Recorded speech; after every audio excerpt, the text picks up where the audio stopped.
Bienvenido, bienvenida a una nueva entrevista con expertos que nos dan consejos e ideas para mejorar nuestro descanso y salud. Hoy tenemos con nosotros a la doctora Núria Roura, psicóloga especialista en trastornos del sueño y profesora en la Universidad de Lleida.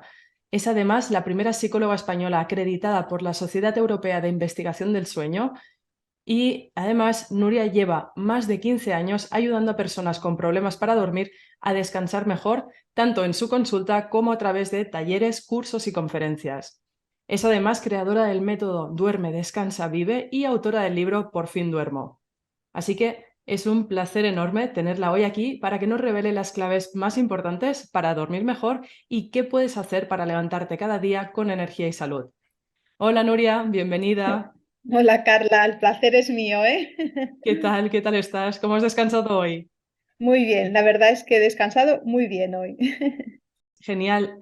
Si te parece, me gustaría empezar hablando un poquito de las bases del descanso, porque Ujú. yo creo que lo importante, primero de todo, es intentar detectar si hay algo que está fallando y a partir de ahí, pues hablaremos de cómo podemos abordar los posibles problemas en cada uno de los casos. Y para eso, la primera pregunta que quería hacerte es, ¿cómo podemos analizar nuestro sueño, para saber si es de calidad? Y si no es así, intentar entender qué es lo que está fallando. Mira, siempre podemos analizar cómo estamos durmiendo de una forma muy sencilla, muy económica, que es mirar cómo estamos al día siguiente. Es decir, nos podemos hacer unas preguntas una vez hemos dormido y es, por ejemplo, cuando nos despertamos por la mañana, pensar cómo me despierto, cómo me siento.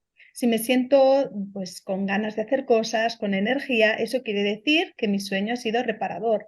Pero si ya me levanto cansada o con la sensación de no haber reparado bien, de no haber descansado bien, es que quizás mi sueño pues no ha sido suficiente o no ha sido de calidad. Después también fijamos a lo largo del día, ¿no? Cómo vamos aguantando esa alerta, esa energía a lo largo del día. ¿Se me acaba muy pronto? ¿Llego bien hasta el final? Porque eso también nos va a dar muchas pautas, sobre todo de si las horas que estoy durmiendo son las necesarias. Después ya cuando entramos a lo que decías, ese análisis, ¿cómo podemos saberlo, no? Si ya entramos a medidas pues, más cualificadas, más objetivas, ahí pues podemos hacer varios estudios. Generalmente el estudio que se realiza en esas unidades de sueño que hacen lo que llamamos la polisomnografía, que ponen unos cables en nuestro cerebro y lo que van haciendo en una noche de estudio es analizar las distintas fases de sueño. Y así sabemos si las fases por las que va pasando esa persona mientras duerme nos están dando un sueño de calidad o no. O si por el contrario hay ciertas conductas, ciertos aspectos que lo que está haciendo es alterar esas fases y por lo tanto alterar ese sueño reparador. Otro instrumento que también nos ayuda mucho a saber si tenemos un sueño reparador es lo que llamamos la actimetría. Eso solemos utilizarlo en, sobre todo, insomnes, personas que empiezan a dormir mal, que no pueden dormir por la noche o que se despiertan en mitad de la noche y que luego les cuesta volver a dormir o que se despiertan antes de la hora que quieren y luego no pueden volver a dormir. Entonces, como sabemos que las noches son muy variables, en una única noche no tenemos suficiente. Entonces, lo que hacemos es con una actimetría, que es como un reloj un poquito más grande, que llevan las personas, lo llevan una semana. Y allí ya no analizamos tanto las fases, sino que lo que analizamos es los hábitos, rutinas que hace durante el día y durante la noche que puede estar afectando a ese relojito que tenemos en el cerebro, que es el ritmo circadiano y que muchas veces gracias a este estudio podemos analizar cuáles son aquellas causas o, por ejemplo, a veces conductas, ¿no?, que hacemos mal que nos pueden estar haciendo mantener ese sueño que no es reparador o esos despertares durante la noche. Ahí medimos, pues, sobre todo la actividad, la luz que nos llega, la activación en nuestro cerebro que tenemos a lo largo de todo el día, de la noche, porque medimos las 24 horas del día durante una semana. Y eso pues nos da muchísima información. A veces lo que hacemos es combinar ambos estudios. Ahí sí que tendríamos ya un estudio muy completo donde podemos analizar cómo es su sueño, pero también cuáles pueden ser las causas de ese mal dormir. Y a partir de allí es cuando podemos empezar a trabajar. ¿Qué opinas de los gadgets y de las aplicaciones que se han ido poniendo muy de moda en estos últimos años, teóricamente para medir la calidad del descanso? No, está muy bien, ¿no? Todo lo que nos pueda dar información para garantizar un mejor bienestar, pues nos ayuda mucho. Y eso ha sido un primer paso, ¿eh? Que nos puedan decir cómo estamos durmiendo, cómo es nuestra calidad de sueño, nuestra calidad de vida, cómo es el ejercicio que hago durante el día que me puede estar afectando al sueño o qué tipo de alimentación que puede estar afectando al sueño. Eso es muy bueno. Quizás nos falta esa segunda parte de ¿y ahora qué? ¿No? ¿Cómo lo mejoro? Que creo que falta un poquitín en esos gadgets, ¿no? O en esas aplicaciones, esa segunda parte. Pero también tenemos que vigilar un poco, porque eso está muy bien siempre y cuando duermas bien, ¿no? Y tengas un interés en conocer tu sueño. Pero ya sabemos que las personas, cuando empezamos a dormir mal, acabamos generando lo que llamamos esa hiperactivación al sueño. Estamos muy pendientes de cómo duermo. Claro, ¿qué pasa? Que nosotros cuando llegamos a la cama lo que necesitamos es desconectar físicamente, tenemos que relajar los músculos, pero también mentalmente, para que el sueño pueda salir con normalidad, con naturalidad. Si yo voy a la cama pensando ya, a ver hoy cómo dormiré, a ver si me despierto mitad de la noche, justo esta noche que mañana tengo algo importante, esa activación que hacemos justo antes de dormir, lo que hace precisamente es que no podamos dormir. Y si ya empiezo a obsesionarme un poquito en cómo dormí ayer, qué hora me despierto, a la hora que me acuesto. El reloj me ha dicho que hoy estoy en un 85 cuando ayer era un 90. He bajado. ¿Por qué he bajado? ¿Qué he hecho? Esa obsesión y esa activación de fijarnos y darle tanta presión al sueño, en muchas veces, ¿no? Sobre todo en estas personas, puede ser muy contraproducente. Entonces, yo a mis pacientes, cuando llegan a consulta, todos tienen unos medidores, ¿no? Una monitorización perfecta y ya les digo, lo primero que vamos a hacer es quitar relojes, quitar todo lo que nos pueda estar dando información sobre el sueño. Vamos a centrarnos sobre todo en esa información más subjetiva que hablábamos al principio, porque ahora, Clara, ya hay hasta unos despertadores que tú sin moverte le das al botón y ya te pone arriba en el techo la hora que es. Entonces, claro, fíjate eso, lo mal que es, porque yo, por ejemplo, si duermo bien y me despierto a las 3, ¿qué hago? Miro el reloj, veo que son las 3 y digo, ¡ay, Qué qué bien, maravilla, ¿no? Que me qué queda maravilla! todavía. Me Sí. quedan 4 horas, ¿no? Me levanto a las 7, qué bien. Con esa sensación tan buena, yo seguramente me doy la vuelta y me duermo. Pero una persona que no duerme bien se despierta por la noche, mira el reloj, ve que son las 3 y que piensa, uf, solo son las 3. ¿Sí? Y empieza ya a rayarse, que decimos, ¿no? A darle vueltas. Y empieza a calcular, me fui a dormir a tal hora, lo que he dormido, qué poco, ya verás, me queda por delante, ahora seguro que no me duermo. Y empieza con esa rumiación, mira Clara, que ya la ha pasado, que ya se siente identificada ahí, ¿no? Claro, Total. esa rumiación precisamente es lo que después no va a dejarnos volver a conciliar el sueño. Entonces, ¿cómo yo puedo desconectar? ¿Cómo puedo ayudar a mi cerebro a relajar? Pues empezando por no saber qué hora es. ¿Qué más nos da? Si son las 2, si son las 3, si son las 5. El sueño no se puede controlar. Entonces, hay personas que son muy controladoras, que son exigentes, que lo quieren tener todo muy controlado, son muy perfeccionistas, muy responsables. Eso está muy bien, pero hay que vigilar un poco, ¿no? Porque este control, y sobre todo en el sueño, nos puede perjudicar mucho, porque el sueño, cuanto más se busca, menos se encuentra. Así que en estas personas yo siempre recomiendo nada de dispositivos que nos estén midiendo cómo es mi sueño y que se dejen guiar un poquito más por esa sensación más subjetiva que hablábamos. Perfecto, perfecto. Anotadísimo. ¿Cuáles son las cosas que podemos estar haciendo a lo largo del día que hacen que después no podamos descansar bien por la noche? Porque en realidad muchas veces nos obsesionamos solamente en el momento en que no podemos dormir o en el momento que nos despertamos durante la noche, pero es muy posible que algunas de las causas que están produciendo esta falta de sueño no sean de este momento puntual, sino que vengan ya del día, ¿no? Totalmente, Clara, totalmente. Fíjate que tenemos más de 40 causas. Sabemos hoy día más de 40 causas que pueden alterar nuestro sueño. Como te decía, estas causas se pueden agrupar en dos grupos. Las causas de noche, que por eso para descartarlas tenemos esa prueba que te decía que se hace en el estudio, y luego todas las causas de día que las analizamos, las estudiamos con la actimetría. Claro, pero tenemos que pensar que nuestro sueño se empieza a fabricar cuando nos despertamos por la mañana. Fíjate, en el momento que nos despertamos, el sueño tarda unas 16 horas más o menos a fabricarse. Pues te voy a decir que todo aquello que pasa en nuestro día va a afectar en cómo dormimos. No solo lo que hagamos, ¿no? Porque a veces la gente me dice, Nuria, pero es que, ¿sabes qué pasa? Que yo ya me alimento bien, yo ya hago deporte, yo no miro el móvil antes de dormir, ¿sabes? Se quedan con esas tres conductas y aún así no duermo. Entonces, claro, les digo, no, es que hay tantísimas cosas que quizás no estáis teniendo en cuenta y hay una que es muy importante y es nuestro pensamiento. Cómo nos tomamos la vida, cómo nos tomamos las cosas que nos pasan, ¿no?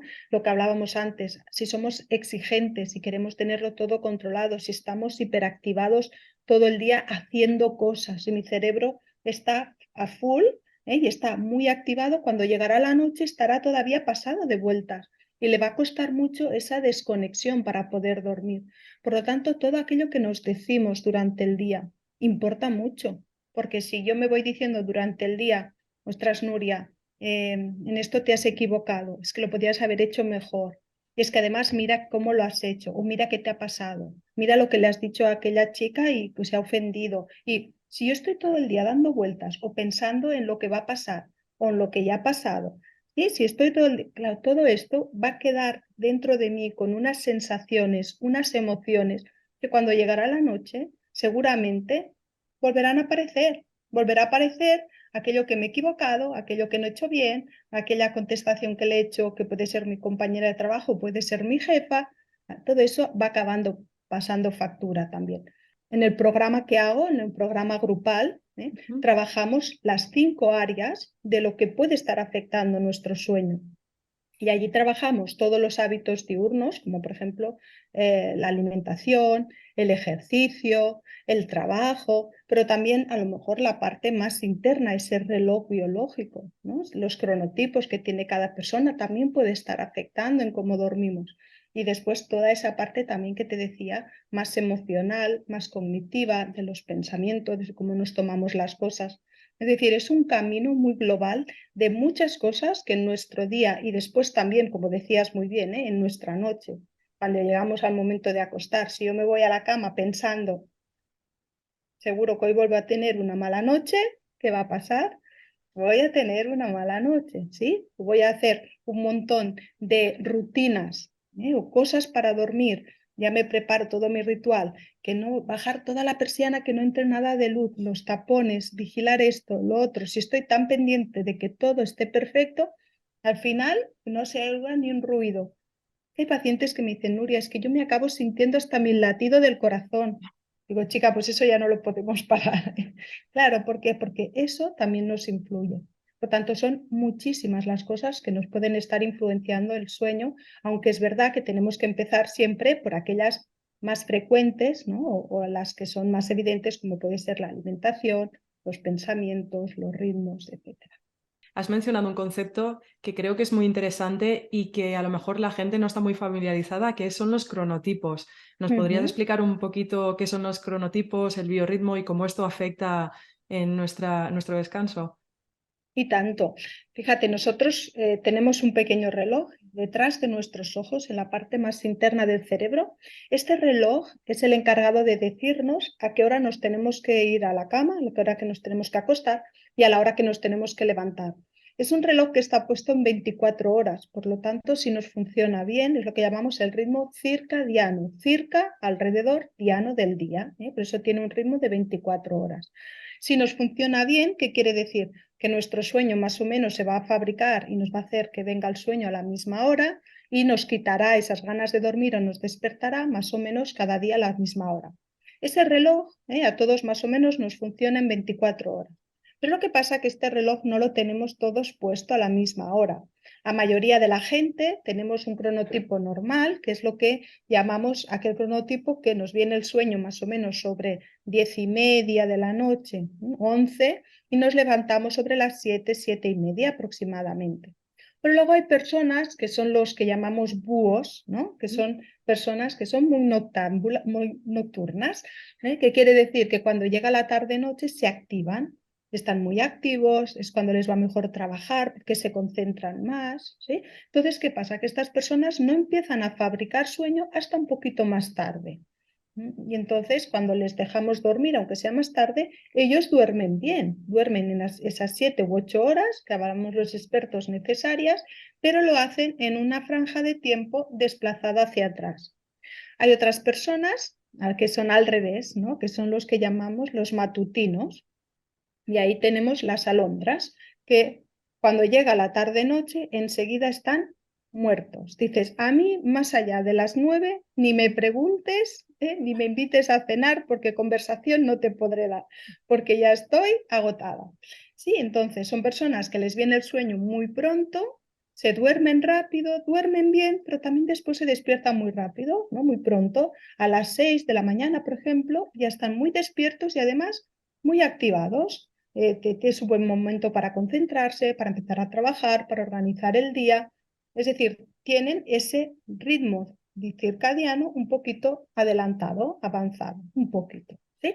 Y esos son los distintos cronotipos. Claro, tenemos que vivir acorde de nuestros cronotipos, porque si yo soy una persona, por ejemplo, ¿no? nocturna, que me activo mucho por la noche y entonces no me viene el sueño, no me empieza a fabricar hasta la 1 de la madrugada, por ejemplo, y tengo un trabajo que me tengo que levantar a las 5 de la mañana porque entro a trabajar a las 6, pues esta persona irá privada de sueño toda la semana y además no va a estar rindiendo al 100% de sus habilidades, ¿no? De sus capacidades. ¿Por qué? Porque no habrá reparado todo aquello que tenía que reparar en las últimas horas de la noche. Esto les pasa muchísimo a los adolescentes. Los adolescentes, la mayoría de ellos, tienen este cronotipo más desplazado, más retardado. Por eso a ellos no les viene el sueño esta tarde. ¿Qué hacen? Cogen el móvil, ese móvil tiene una luz muy potente que hace que retrase aún más ese ritmo y claro, les viene el sueño muy tarde. Pero ¿qué pasa? Que el instituto empieza muy pronto aquí en España. Entonces son los que están más privados de sueño y los ves tan contentos por la mañana con las mochilas, yendo a buscar el autocar o yendo hacia el instituto con una felicidad, una energía y unas ganas de estudiar, que es normal. Es como si a nosotros nos despertaran a las 4 de la mañana y nos hicieran ir a trabajar. Por mucho que te guste tu trabajo, a esa hora no vas a tener nada de ganas ni vas a estar con las capacidades adecuadas. Pues después estos estudiantes pobres les cuesta mucho concentrarse en el instituto, llegan a casa a mediodía y ¿qué hacen cuando llegan a mediodía? Una Así siesta. está. ¿Por qué? Porque están privados. ¿Y los padres qué decimos? Claro, ahora duermes, haberte ido a dormir pronto, ¿no? Estás con el móvil y encima les pegamos la bronca y tal, y que eres un gandul y que... Sí, problemas también de conducta muchas veces en casa. Yo me encuentro muchos jóvenes, muchos adolescentes. ¿Qué pasa? Que cuando les organizamos un poquito, les volvemos a adelantar ese ciclo o ese ritmo circadiano un poquito hacia adelante, le adaptamos los horarios, es una persona totalmente distinta, porque descansa, duerme bien y al día siguiente ya va con motivación, con ganas, porque realmente ha descansado y ha reparado. Y pongo este ejemplo de adolescentes porque tengo muchos, pero hay muchos adultos que también les puede estar ocurriendo lo mismo. Mm. De hecho, me viene a la cabeza que había un estudio que se publicó hace un tiempo que hablaba de los búhos y las alondras, ¿no? Y de que los datos parecían indicar que los búhos tenían una esperanza de vida un poco más corta, pero al final lo que acababa diciendo el estudio era que parecía que posiblemente el problema era pues que la sociedad no está adaptada a realmente poder flexibilizarse con los diferentes cronotipos que existen, sino que tenemos unas normas que son muy rígidas, como estás comentando, ¿no? Ahora el instituto que empieza a una hora o el trabajo que hay que hacer en un horario, y entonces, claro, si esto no está adaptado con tu cronotipo, al final, con el tiempo, ¿no? La deprivación a largo plazo de sueño puede tener problemas y consecuencias importantes. Totalmente, totalmente. Y es más básicamente por eso, porque la sociedad está hecha para que seamos matutinos. Mm. Por eso, cuando ahora hago charlas también a empresas y vamos a explicar la importancia del descanso y la importancia también de seguir nuestros cronotipos, y estamos intentando que las propias empresas sean más flexibles, ¿no? A la hora de regular esos horarios, que no haya una obligatoriedad de presentismo de ciertas horas, sino que podamos flexibilizar la hora de entrada y la hora de salida, para que Claro. después la persona, el trabajador, cuando llegue pueda trabajar más felizmente. No es cuestión de que rinda más, pero va a rendir mejor y lo va a hacer con más bienestar. Se va a sentir mucho mejor, además, le será más fácil hacer su trabajo, no le requerirá de tanto esfuerzo. Y eso es, bueno, una de las cosas con las que estamos luchando también, ¿no? ¿Es recomendable hacer siesta o no? Sí, sí que es recomendable siempre y cuando se cumplan unos requisitos. Así como el sueño decimos que es una necesidad, necesitamos dormir para poder vivir, eso es, bueno, importantísimo. La siesta ya es un lujo, eso sí que es un lujo. Y quien se pueda permitir ese lujo, genial, ¿vale? Porque a veces, no, pero yo, Nuria, no puedo, no pasa nada. Si tú duermes bien por la noche, con la noche tienes que tener suficiente. Pero si durante el día tú tienes esos 20, no más, 20, 30 minutos máximo de descanso, reposo. Y hay gente que me dice también, pacientes, Nuria, es que yo es imposible, yo me siento, intento, pero no puedo, no puedo dormir, no puedo dormir. No pasa nada, no busques el sueño, pero intenta relajarte, intenta desconectar la mente, respirar tranquilamente y déjale ese espacio de 20, 30 minutos a tu cuerpo y a tu cerebro para que tomen aire. ¿Que te duermes? Bien. ¿Que no te duermes? No pasa nada. También es muy reparador ese ratito de descanso. Tiene que ser, como te digo, cortita, 20-30 minutos y siempre antes de las 4 de la tarde. Porque si hacemos esta siesta ya un poquito más tarde o es más larga, sí que en ese momento ya estamos quitando sueño de esas horas nocturnas. A veces tenemos el miedo de si me hago una siesta quizás no duermo por la noche. No te preocupes, si es corta, sí. Si entramos rápidamente en un sueño profundo, porque la hacemos más larga, y entramos en ese sueño profundo, nos puede pasar que quizás después nos levantamos con la cabeza un poco embotada, con la sensación de resaca. Eso quiere decir dos cosas: o que te has pasado de larga, que ha sido demasiado larga, o que no estás durmiendo suficiente por la noche. Entonces, en esos 20 minutos lo que intenta el sueño es recuperar ese sueño que ha perdido y entra rápidamente en ese sueño profundo y entonces ya te levantas con esa sensación de mal descanso. Y entonces necesitas casi una hora, hora y media para hacer ese Solución ciclo de activa. sueño, todo un ciclo para poder levantarte bien. Vale. ¿Sí? Hay gente que dice, yo es que con 20 minutos no tengo suficiente. Eso sí que es porque no descansas bien por la noche o intentas recuperar, como decís, ¿no? Yo recupero en la siesta o yo recupero el fin de semana. El sueño no se recupera, claro, antes de que me lo preguntes, porque eso también es otra cosa típica de si el sueño se recupera. No, el sueño que se pierde ya se ha perdido. Y eso es importante recalcarlo porque el sueño, cuanto más corto es, nuestra vida más corta va a ser. Dormir poco se asocia a patologías, a enfermedades graves como la diabetes, obesidad, problemas cardiovasculares, demencias, trastornos mentales como la ansiedad, la depresión. Claro, fíjate, todo esto nos está diciendo que si acabamos enfermando tenemos más probabilidad de morir antes. ¿Sí? Entonces, el sueño y dormir bien nos da un envejecimiento saludable, nos alarga la vida. Dormir mal o dormir poco nos la corta. ¿Qué pasa con eso de yo entre semana voy un poco corto de sueño y el fin de semana recupero? Que si no duermes una hora el lunes, una hora el martes, una hora el miércoles, vas acumulando esa falta de sueño.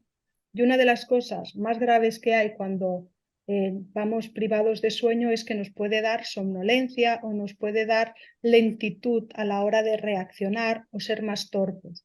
Consecuencias de esto, accidentes laborales, pero también accidentes de tráfico. Y allí sí que la mayoría de los accidentes de tráfico son causados por somnolencia, por falta de sueño. Y en Estados Unidos, que todo lo miden, ya han demostrado que cada hora muere alguien en un accidente de tráfico a causa de la fatiga y de la somnolencia. Es brutal. Muchísimo. Es En lo que increíble. hacemos esta entrevista se habrá muerto ya una persona por accidente. Entonces, claro, esta persona, si el jueves o el viernes tiene un accidente, que si sacamos las estadísticas, generalmente los accidentes son jueves, viernes, 2 del mediodía a 4 o 2 de la madrugada, que son los momentos de sueño más profundo, es que esa persona no llega a recuperar ese sueño el fin de semana. Es que ya no llega al fin de semana. Y eso hay que tenerlo muy, muy presente. Sueño que no vives, hay que no duermes, es vida que pierdes. ¿Sí? Por lo Claro, tanto, démosle el tiempo al sueño que se merece. creo que una de las percepciones erróneas que podemos tener mucha gente, ¿no? Es que el sueño es como, bueno, yo me meto en la cama, desconecto, desaparezco durante 8 horas y me levanto otra vez y no he hecho nada, ¿no? Al final he estado tumbado y ya está. Y no, en realidad el propio cuerpo por dentro está haciendo muchísimas funciones que se desarrollan durante la noche y que son imprescindibles para que el cuerpo funcione bien a corto plazo, pero también a largo plazo, ¿no? Como comentabas. Sí, sí, toda esa reparación física que entendemos, de nuestros músculos, nuestros huesos, todos nuestros sistemas. Por eso cuando no dormimos bien pueden enfermarse, hay más probabilidad. Pero también toda la reparación cognitiva, la reparación mental.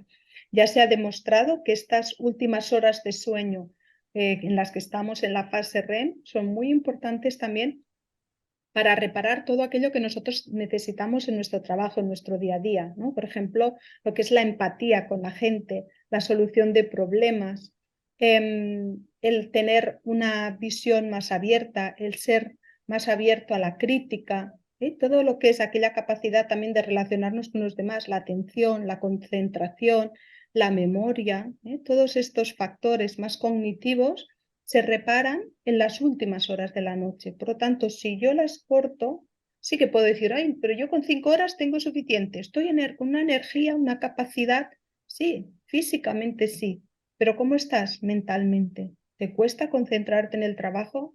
¿Estás más irritable? ¿Tienes más cambios de humor? Porque todo esto es lo que nos falta cuando no dormimos suficiente. Y eso a la larga puede desencadenar en burnout, en ansiedad, en depresión y a la larga en deterioros cognitivos. Sobre todo se ha asociado a la enfermedad de Alzheimer, muy asociada a no tener suficiente fase REM. En esa fase limpiamos las toxinas del cerebro, es otra de la función del sueño, limpiar esas toxinas del cerebro, sobre todo para qué, pues como cuando se tienen que limpiar los filtros, ¿no? De todo lo que funcionamos, como el cerebro funciona mucho, pues hay que limpiarlo, pues por la noche se limpia. Si por la noche no hacemos las fases como toca, los basureros no aparecen, se ponen en huelga. Por lo tanto, dormir también nos ayuda a tener una mente más limpia para poder aprender más, consolidar más aprendizajes, tener más memoria. ¿Cuáles son las pautas que podemos aplicar en nuestro día a día para favorecer un buen descanso? Hay que empezar hablando de llevar una vida saludable. Si nosotros vivimos bien nuestro día, dormiremos bien nuestra noche. Día y noche no la podemos separar. Pero cuando me refiero a tener unos hábitos saludables de día, me refiero, como hablábamos, a tener una alimentación saludable. Sabemos que hay una alimentación que nos ayuda a generar más melatonina, ¿no? Y a dormir mejor, una alimentación que sea menos inflamatoria para ayudarnos también a estar más sanos. ¿Nos podrías poner algún ejemplo de alimentos que tengan triptófano, por ejemplo, o que sean, por lo tanto, precursores para la formación de serotonina y melatonina? Aquí lo tenemos muy fácil, porque es seguir la dieta mediterránea. Si nosotros seguimos la dieta mediterránea, tenemos los aportes de serotonina y triptófano necesarios para que ese triptófano durante el día se transforme en serotonina y por la noche en melatonina, que es la sustancia que nos hará dormir. Pero ojo, hay que vigilar, porque tenemos un enemigo, que es el cortisol, que es la hormona del estrés, de la ansiedad, que si esa hormona está elevada, el triptófano es como que tiene una vía de escape.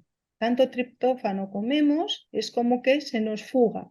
Por lo tanto, necesitamos más cantidad. Entonces, hay que reducir ese nivel de estrés. Por eso, hablamos de la alimentación, pero vigilemos. La alimentación no puede ser rápida, no puedo comer a cualquier hora, un día una hora, otro día otra, comiendo rápido, sin prestarle atención. No, hay que comer sano, pero hay que comer bien. ¿Por qué? Porque el mismo comer rápido le está dando una señal a nuestro cerebro de que hay un peligro y que hay que comer rápido porque el peligro aparece. A ver si aparece el león y se me va a comer. No, todo lo que hagamos rápido le está dando señales al cerebro de que hay peligro. Cuando bajamos nuestro nivel, nuestro ritmo de vida y nuestro nivel de hablar, de comer, de caminar, le estamos dando señales al cerebro de tranquilos, que no hay ningún problema. ¿Para qué vamos a correr? ¿sí? Corremos cuando hay un peligro. Por eso el cerebro cuando corremos dice hay peligro, hay que correr. Pero cuando no hay peligro, vamos a disminuir el nivel, ¿no? El ejercicio que es tan importante. Y no tanto ir al gimnasio, machacarnos 2 horas, sino un ejercicio de forma regular. No coger ascensor, subir por escaleras, por ejemplo. Si podemos ir al trabajo andando, pues vamos a trabajo andando. Si no bajamos del transporte público, una parada antes. Es decir, hacer un poquito de ejercicio diario. No estar 23 horas, bueno, 23 no, porque dormimos, ¿no? Pero estar 10 horas sentada en una silla y luego irme al gimnasio 2 y luego volver a casa y tumbarme en el sofá toda la tarde, ¿sí? Es un ejercicio más de forma regular. Trabajar también la fuerza, que también se ha demostrado que nos ayuda mucho en la plasticidad cerebral. Y sobre todo el de, como te decía, la alimentación, el ejercicio y sobre todo nuestra parte más mental. Eso influye muchísimo en el sueño. La mayoría, yo, casi todos los pacientes que tengo, y por eso el grupo, ¿no?, que he creado el programa Por fin duermo, son personas que sobre todo lo que tienen es esa incapacidad muchas veces de frenar esa mente durante el día y por consiguiente también por la noche, porque ya es la ansiedad que la persona dice, yo no tengo ansiedad. No, no es que no tengas ansiedad. La mayoría de las personas ya vivimos constantemente en ansiedad y lo hemos normalizado. Pero esa rumiación, esas dar vueltas a las cosas, pensar en el futuro o en el pasado, no estar en el presente, esos son síntomas también de ansiedad. Lo que pasa que al final me sabe mal porque ya todo lo que es normal, ¿no?, parece que sea es normalidad estadística a veces, ¿no? Sí. Pero eso no quiere decir que no sea patológico, en O ese sentido. perjudicial, Es sí. decir, que tenemos que ponerle un poquito de ayuda, ¿no?, y remedio para disminuir todos esos niveles de ansiedad, ¿no?, para que cuando llegue la noche lleguemos con las condiciones necesarias. Si no hace falta tips. Una persona que duerme bien, tú le preguntas a uno, tú conoces a una amiga tuya que duerma bien, que siempre te diga yo no tengo ningún problema. ¿Conoces a alguien? Sí. ¿Cómo se llama? Martín. Martín. Martín duerme perfecto y mira que a lo mejor tiene el mismo problema, ¿eh? Estamos los dos con un problema y él se va a la cama, se duerme y yo me quedo toda la noche con el problema. Eso también es muy típico. Pero si tú le preguntas, oye Martín, ¿tú qué haces para dormir bien? ¿Qué te dirá Martín? Esto. No, él te dirá, yo no hago nada. Perfecto. Yo llego a la cama y me duermo. Mm. ¿Por qué? Porque no hace falta nada para dormir. El sueño aparece. Lo que hay que vigilar es qué no hacer para que ese sueño pueda aparecer, ¿sí? Porque generalmente lo que hacemos son cosas que nos impiden que el sueño aparezca. Y tener una mente muy activada impide que el sueño aparezca. ¿Algún consejo que nos puedas dar para desconectar la mente o intentar relajar un poco la mente antes de meternos en la cama? Mira, uno que te puedo dar es si estás muy activa o con la mente dando vueltas, no vayas a la cama. No te vas a dormir y lo único que vas a conseguir es ponerte nerviosa en la cama. Y lo que hay que intentar sobre todo es quitarle presión al sueño, lo que te decía antes, no buscarlo, no darle importancia a esa noche que he tenido mala, ¿sí? Si yo tengo una mala noche, ¿qué hago al día siguiente? Todo el día estoy pensando en esa mala noche. No, pasa página. He tenido una mala noche, pues no te preocupes, ocúpate. Yo siempre digo, no te preocupes, ocúpate. ¿Qué vamos a hacer para tener esta mejor? Voy a prestar atención más en el día y no tanto en mi noche, porque sé que si tengo un buen día, voy a tener una buena noche. ¿Qué puedo hacer yo? ¿Qué está en mis manos? No aquello que no puedo controlar, otra de las cosas, ¿eh? Que yo lo que no puedo controlar, no puedo controlar. Pero ¿qué puedo hacer yo? Voy a asumir responsabilidad. Otra de las cosas, asumir responsabilidad. Aquello que no puedo controlar, no puedo controlar, pero lo que sí, asumo responsabilidad y tomo esa acción. ¿Sí? Y cojo las riendas de mi vida y no voy como una marioneta a ver si hoy duermo, mañana no duermo, a ver hoy qué me pasa y mañana qué no me pasa. Y entro con el tiempo. Lo más fácil cuando no tomas esa actitud responsable es entrar en el victimismo. Mira qué me ha pasado, esto no es culpa mía. ¿Sí? Y bueno, pues ahí habría un trabajo también muy bonito de hacer, de autoconocimiento, de conocerse la persona, porque si no hay un conocimiento es muy difícil también después saber qué cositas podemos ir cambiando.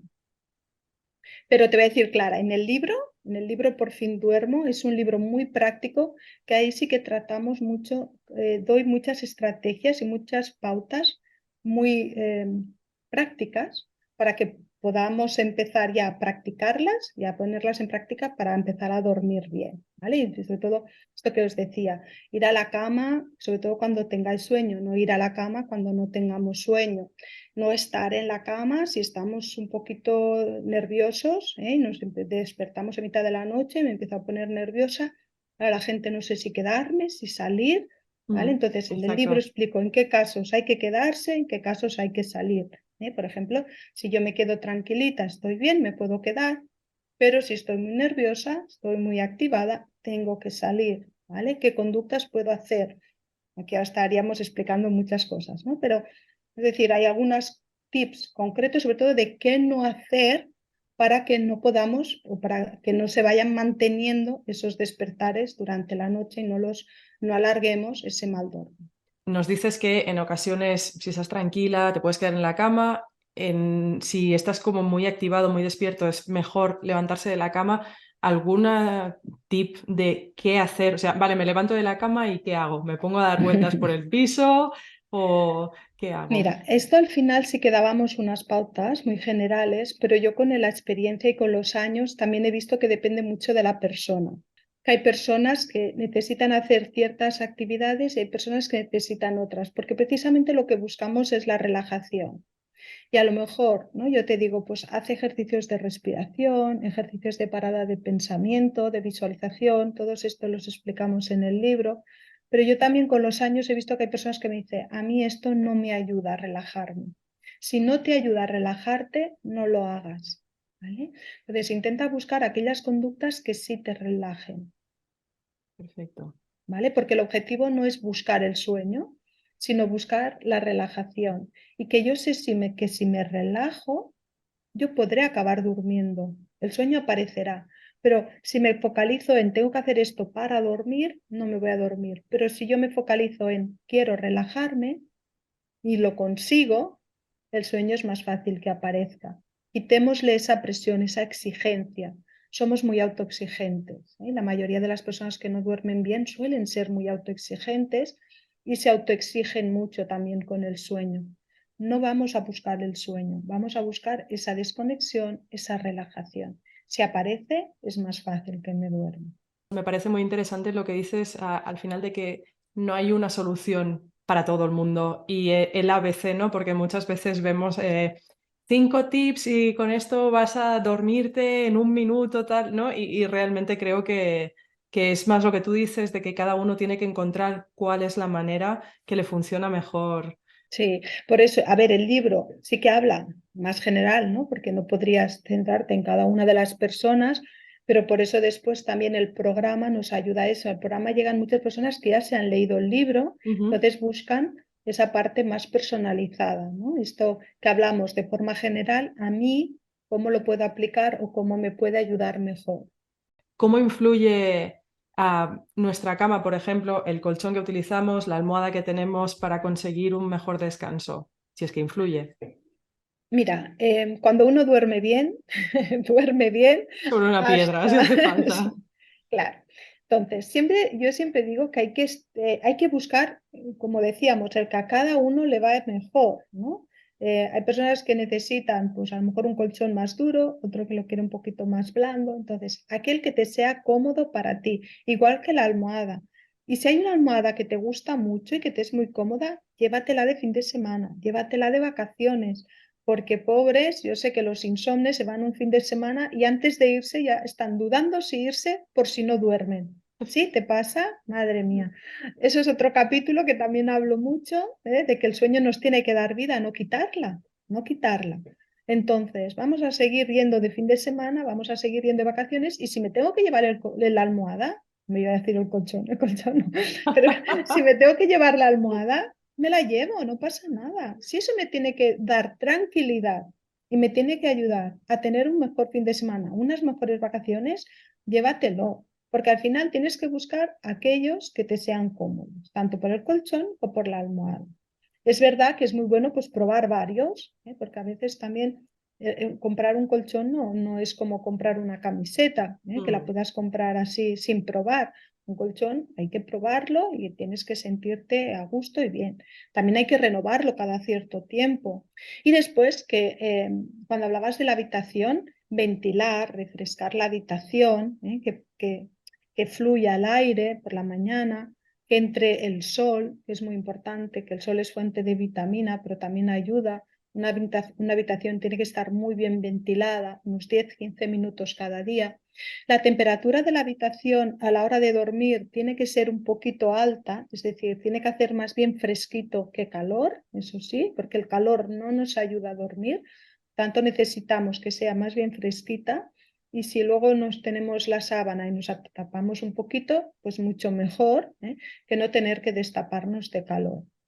Que no entre luz por la noche, tiene que estar en oscuridad, porque si no, no se sintetiza la melatonina, esa hormona que es la hormona de la oscuridad, necesitamos estar sin luz.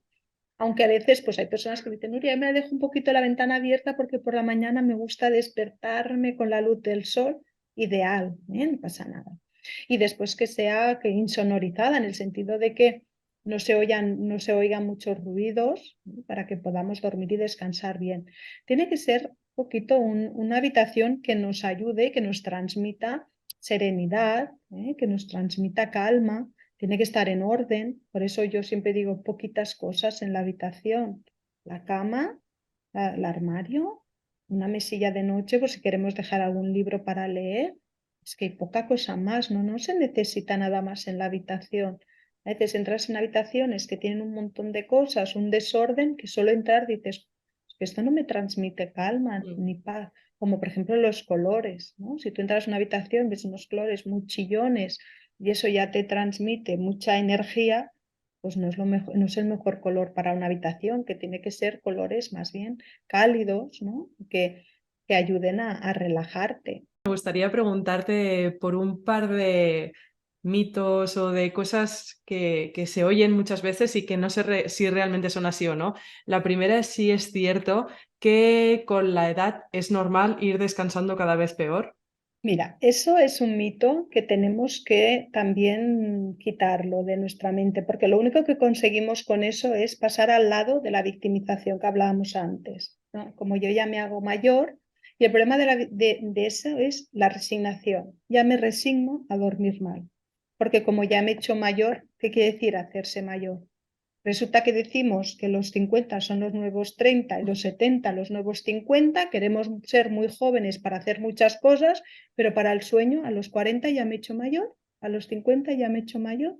Si tú tienes la vitalidad, ¿no? y sigues haciendo cosas a los 50, tú necesitas el sueño igual, porque tú sigues haciendo mucha actividad, estás todavía activo laboralmente, y haces ejercicio, por lo tanto necesitas descansar.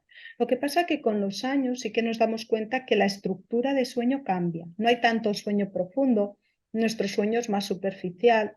¿Qué quiere decir eso? Que si yo tengo ciertos factores que no me están generando despertares, es más fácil que me despierte porque tengo un sueño más superficial.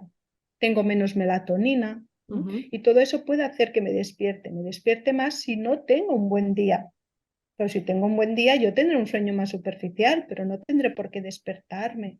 Y hay personas mayores que duermen muy bien y duermen muy bien hasta años entrados y son gente que después es muy longeva, también vive muchos años, porque sabemos que cómo estás durmiendo ahora, y ahora ya estos estudios ya se sabe, por los telómeros del ADN, podemos saber que cómo estás durmiendo ahora, la esperanza de vida que tienes.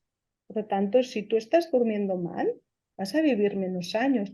No es que duermes mal porque envejeces, es que envejeces antes porque duermes mal.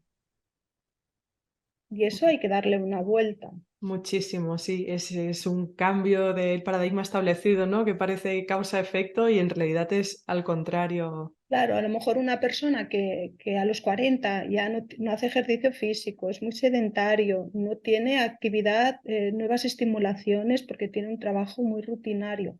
Bueno, pues a lo mejor esta persona te diría, bueno, no necesita mucho sueño, con poquitas horas es suficiente, pero eso no va unido a la edad, porque hay personas de 70 años, como te decía, Mm. que están jubiladas, que van cada día al gimnasio, que se apuntan a cursos porque quieren aprender más cosas, tienen un chat de esto y quedan para hacer no sé qué y están súper activos. Pues estas personas duermen porque se mueven, porque entonces vigilemos, porque cómo estemos durmiendo es lo que va a determinar si yo soy más joven o no, si yo voy Perfecto. a vivir más años o no. Perfecto. Y también relacionado con esto, te quería preguntar sobre la menopausia, que es otro de Ujú. los grandes mitos, ¿no? Mitos o realidades, no lo sé, en el que muchas veces se dice que la menopausia afecta a la calidad del descanso. ¿Es Mm. cierto? El estudio Schwann, que es uno de los estudios que se ha hecho en mujeres, creo que eran unas 7.500 de diferentes nacionalidades, y se analizó cómo afectaba la menopausia al sueño. Se estudiaron durante muchos años y lo que sí que se vio es que las mujeres, cuando empezábamos a llegar a la perimenopausia, menopausia y posmenopausia, a medida que íbamos avanzando, teníamos una probabilidad de aumentar la alteración del sueño, casi casi hasta un 60%. Eso quiere decir que de las mujeres, cuando llegamos a la menopausia, una de cada dos tendrá una probabilidad de sufrir alteración del sueño. Claro, eso hay que vigilarlo porque hay que coger estos datos un poquito así con pinzas. ¿Qué nos pasa a las mujeres con 50 años? Que el nivel de melatonina de los 40 a los 50 hace una bajada importante. Y además, esa pérdida de hormonas, ¿no?, que tenemos durante la menopausia, si nosotras no hemos entrado bien en ese proceso de menopausia, y eso es importante. Ahora podemos preparar la menopausia, no nos pilla por sorpresa como a nuestras abuelas pobres. Ahora Mm, tenemos mucha información. Hay que entrar bien en la menopausia, porque las mujeres que se han cuidado antes de la menopausia entran mucho mejor. Entonces, si yo no me he cuidado antes, ¿no?, entro en la menopausia, tengo una bajada de la melatonina, esas hormonas que me protegían de ciertas alteraciones del sueño, como los ronquidos, las apneas y otros, ¿qué puede hacer? Que yo empiece a dormir más mal y pueda empezar a tener trastornos del sueño, ¿vale? Pero podemos ayudarlas, ¿sí? Podemos ayudarlas, sobre todo buscando esa causa de mal dormir, que a veces decimos la menopausia, sí, pero ¿qué es de la menopausia? ¿Son los sofocos? ¿Es que he aumentado de kilos y con ese aumento o distribución de mi grasa corporal? ¿O es que yo nunca he hecho ejercicio y, ¿sí? Entonces, también trabajar las distintas áreas, ¿no?, o factores que pueden estar incidiendo también nos ayuda muchísimo. Yo ayudo muchísimo a las mujeres en menopausia, están durmiendo muy bien. Lo que pasa que, claro, tenemos que tener en cuenta o conocer qué es lo que me está afectando esa alteración. perfecto. Bueno, yo creo, Nuria, que muy importante lo que has comentado en cuanto a que no pensar que, bueno, ya está, como ya tengo la menopausia, pues ya duermo mal y es lo que toca y como ya resignarse porque parece que no haya nada más que hacer y no. Creo que muy, muy importante lo que nos comentas de que realmente esto se puede trabajar. Y cuando hablo con pacientes, ¿no?, mujeres que están con menopausia, les digo y tal, dicen, sabes que todas mis amigas están con pastillas. Me dicen, todas las amigas que estamos en la menopausia estamos todas con pastillas para dormir. Todavía salía otra vez la noticia de que España vuelve a ser líder mundial de consumo de benzodiazepinas, hipnóticos. Es brutal, es que medicalizamos todo. Realmente.